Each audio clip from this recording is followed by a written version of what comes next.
Hey, good afternoon. It's Jason from Fraser Valley Rose Farm. Well, today I want to talk about aphids and how to combat them in your garden. I went into my greenhouse today and I found that my roses are well ahead of schedule. Like that guy's in bud, but there's a couple back here that are in full bloom already. That's what happens in a greenhouse. My plants are well ahead. But what I also found is that this plant here is covered in aphids, at least on the tip of the plant here, not further down, but just up where the flower buds are.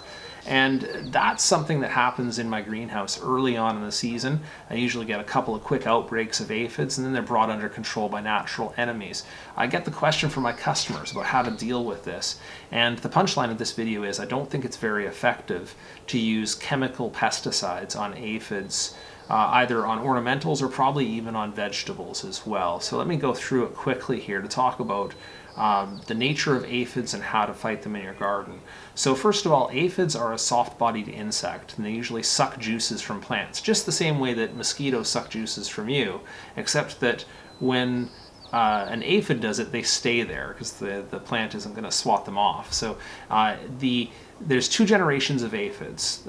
There's the sexual generation, which has wings, and what they do is their job is to reproduce, like do their nasty, and then put eggs all over the soft tips of plants in places where there's going to be lots of juices, so flower buds, soft leaves, growing shoots, that kind of thing. And then the next generation of aphid is born, and what they do, they don't bother flying around. They just stick their mouthpiece into that soft, juicy part of the plant and start filling up with plant sap. And they're born pregnant, not with sexual offspring. That generation of aphids doesn't do sexual offspring. What they do is they have clones of themselves. So it's a very effective way of them to infest a plant very, very quickly. Okay, what kind of damage will they do?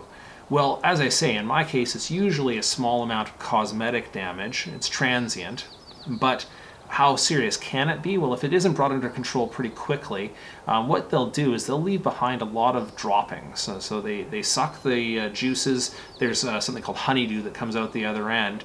And all of that, plus if a predator comes through and eats them even, so you're left with these skeletonized or leftovers of aphids plus their poop, and there can be sooty mold that moves in. So imagine if you're growing cabbage and you have a leaf that's covered with the leftovers of aphids and sooty mold. That probably isn't a very appetizing way. So it really basically can render your plant unusable. So that's the worst case scenario. Usually in my garden it doesn't come to that, but want to let you know the scope of the problem. Second thing I wanted to say about aphids is that they are everywhere. I mean, here on the West Coast, I'm told they get picked up by warm air currents coming through Hawaii, and they get carried all the way across the Pacific and rain down from the sky into our gardens during those south winds. So that's pretty amazing, but even so, the populations of aphids that exist here reproduce quickly. They turn into winged aphids, and they fly around and they infest people's gardens. So it actually is pretty hard to say that you could exclude aphids from your garden, and they reproduce so quickly, so you will be dealing with aphids at one point or another if you're a gardener in a temperate climate. The third thing I wanted to say about them is that even though the first two things I said, that they're very common, they can cause damage, and that they're really hard to exclude, but that being said, the infestations are usually not that serious. And the reason for that is if you look at them, they're like slow-moving balloons full of plant juice. I mean, they're not hard to kill. And there's lots of enemies, lots of natural enemies in the garden who want to make a meal out of aphids. And for that I will say the ladybug larvae is one of the prime examples, but also, pirate bug. There's a wasp called the Aphids wasp, which is a wonderful example of something that lives on aphid exclusively. And what it does, it's a small wasp. You wouldn't see it flying around the garden. It's almost not visible to the naked eye. And what it does is it lays its eggs inside the aphids. And then, like something out of an alien movie, those eggs hatch and then eat the aphid from the inside out, and then burst out into the world and then go and lay their eggs in a bunch more aphids. So aphids are easy pickings. They're usually brought under control by natural predators or pests of their own. So does that mean you don't have to worry about them? Well, I guess the fourth point I would make is to say there's lots of things that you can do in your garden to bring in plants that help to establish those populations of natural predators or beneficials in your garden. And what those plants do is they provide pollen sources, habitation. They provide, they're the right plants. And so I've looked those up.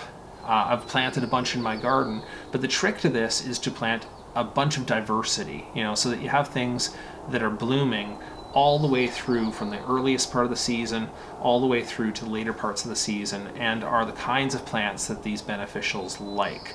So let me show you some of those out in the garden here. When choosing plants to encourage beneficial insects, one thing to look for is early blooming plants. And in the mustard family, there's a lot of early bloomers that encourage a whole range of beneficial insects. This one here is a plant called cranby or sea kale. Good for eating the leaves, but also excellent for encouraging beneficial insects in the garden. And also early bloomers here. On the left, that's Brunnera. And on the right there, that's Dicentra.